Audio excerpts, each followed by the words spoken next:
এদিকে আরেক অনুষ্ঠানে বিএনপির সিনিয়র যুগ্ম মহাসচিব রুহুল কবির রিজভী বলেছেন, অসীম ধৈর্য ও সাহসের কারণেই বড় বড় সংকটেও বেগম খালেদা জিয়া নিজেকে অটল রাখতে পেরেছিলেন। বলেন, প্রয়াত এই সাবেক প্রধানমন্ত্রীর দেখানো পথ অনুসরণ করা হলে দেশকে সামনের দিকে এগিয়ে নেওয়া সম্ভব। বেগম খালেদা জিয়ার স্মরণে জাতীয় প্রেসক্লাবে বাংলাদেশ ফেডারেল সাংবাদিক ইউনিয়ন বিএফইউজে ও ঢাকা সাংবাদিক ইউনিয়ন ডিইউজে আয়োজিত শোকসভায় প্রধান অতিথির বক্তব্যে তিনি কথা বলেন।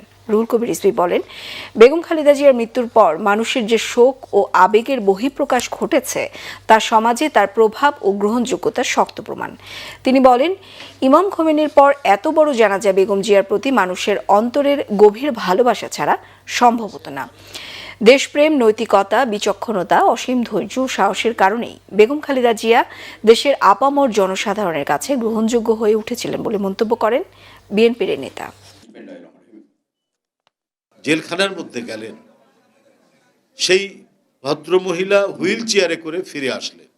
আমরা কিন্তু সন্দেহ প্রকাশ করেছি, জনগণও সন্দেহ প্রকাশ করেছে যে কারাগারের মধ্যে তাকে সঠিক ডায়াগনোসিস করে চিকিৎসা না দেয়। এই দৃষ্টান্তগুলো যখন ওনার চোখের সামনে, তৎকালীন প্রধানমন্ত্রীর চোখের সামনে যখন এগুলো উপস্থাপন করা হচ্ছে, তিনি জানছেন, তারপরেও বেগম খালেদা জিয়ার উন্নত চিকিৎসার জন্য কোনো ব্যবস্থা করলেন না। এমনকি দেশের মধ্যেও কোনো ভালো হাসপাতালে তিনি পাঠাতে চাইলেন না।